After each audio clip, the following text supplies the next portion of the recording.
दोस्तों, पूर्व सांसद ब्रजभूषण शरण सिंह का फूट फूट कर रोना कोई आम बात नहीं है, बल्कि ये एक बहुत बड़ी घटना है। और उनके इन आंसू की वजह बने थे प्रसिद्ध कथावाचक सदगुरु रितेश्वर महाराज के शब्द। कथा के दौरान रितेश्वर महाराज ने मंच से हल्के व्यंग भरे अंदाज में कहा था, गोंडा में लोग कहते हैं दबदबा था दबदबा है, तो भाई यहाँ इनका बाप बैठा है, उनका भी दबदबा था, है और रहेगा। ये सुनते ही ब्रजभूषण का गला भर आया था। अब ये रितेश्वर महाराज कौन है जिनके चेले ब्रजभूषण शरण सिंह बने हैं, ये भी लोग जानना चाहते हैं। उनके बारे में आज हम आपको बताएंगे, लेकिन उससे पहले आप वो वीडियो भी देखिए जिसमें ब्रजभूषण ताली बजाते हुए भावुक हो जाते हैं। सब कहते हैं ओ दबदबा था दबदबा है दबदबा रहेगा, बोलते हैं तो यहाँ इनका बाप बैठा है, इसका भी दबदबा था दबदबा है और दबदबा रहेगा। हम भी भारतवर्ष की इस भूमि पर आज तक कभी किसी से बिना। ये वीडियो गोंडा के नंदिनी निकेतन में आयोजित 8 दिवसीय राष्ट्र कथा के दौरान का बताया जा रहा है। वहीं अगर सदगुरु रितेश्वर महाराज की बात करें तो वो एक आध्यात्मिक गुरु हैं। इनका जन्म 5 जनवरी 1973 को उत्तर प्रदेश के गोरखपुर में हुआ था।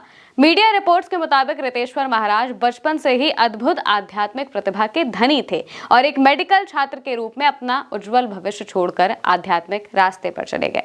वो आनंदम धाम वृंदावन के संस्थापक हैं। ये अपनी संस्था श्री आनंदम धाम के माध्यम से युवाओं में पर्यावरण संरक्षण और नशीली दवाओं के सेवन के खिलाफ जागरूकता अभियान चलाते हैं।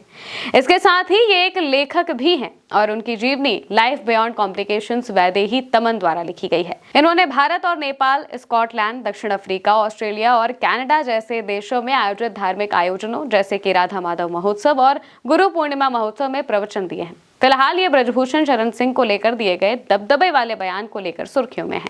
रितेश्वर महाराज आज के दौर के चर्चित कथाकारों में से एक हैं। वो सिर्फ धार्मिक प्रवचन नहीं देते, बल्कि खुद को राष्ट्र कथा का प्रचारक मानते हैं।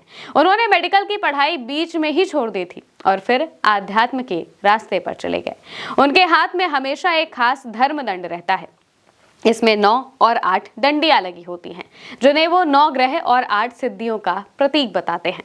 उनकी राष्ट्र कथा का अंदाज थोड़ा अलग है। उनकी कथाएं मंदिर तक सीमित नहीं होती। वो युवाओं को देश प्रेम, नशा मुक्ति, पर्यावरण संरक्षण जैसे मुद्दों पर सोचने के लिए प्रेरित करते हैं। उनकी सबसे खास बात यह है कि वो किसी वाद में नहीं बंधे हैं। वो खुद को किसी खास विचारधारा या फिर कट्टर सोच से दूर रखते हैं। उनका कहना है कि मानवता और राष्ट्र सबसे ऊपर है। रितेश्वर महाराज के युवाओं के बीच जबरदस्त पकड़ है। यही वजह है कि गोंडा की इस कथा में हजारों लोग जुटे थे। खुद ब्रजभूषण शरण सिंह भी उन्हें एक प्रेरक व्यक्ति मानते हैं। नंदिनी नगर की इस राष्ट्र कथा ने सिर्फ एक कार्यक्रम नहीं, बल्कि एक ऐसा पल दे दिया जिसमें बाहुबली छवि वाले नेता भी खुद को रोक नहीं पाए और भावनाओं में बह गए। ब्रजभूषण लंबे समय से महाराज से प्रभावित थे और इसलिए उन्होंने अपने क्षेत्र गोंडा में राष्ट्र कथा कराने का फैसला किया। कथा के दौरान जब रितेश्वर महाराज ने ये शब्द बोले तो यह आध्यात्मिक स्नेह और शक्ति से भरे हुए लगे, जिससे ब्रजभूषण शरण सिंह भावुक हो गए और मंच पर ही फूट फूट कर रोने लगे। वो करीब 1 घंटे तक आंसू बहाते रहे, अपने पुराने संघर्षों को याद करते दिखे। ये घटना दिखाती है कि ब्रजभूषण रितेश्वर महाराज से गहरे रूप से प्रभावित हैं। सदगुरु रितेश्वर महाराज श्री आनंद धाम वृंदावन के पीठाधीश्वर और प्रसिद्ध आध्यात्मिक गुरु भी हैं, जो सनातन धर्म और भागवत कथा के प्रचारक हैं और अब ब्रजभूषण की वजह से वापस चर्चाओं में आ गए हैं। फिलहाल के लिए मेरे साथ इस खबर में इतना ही। आप देखते रहिए भारत 100।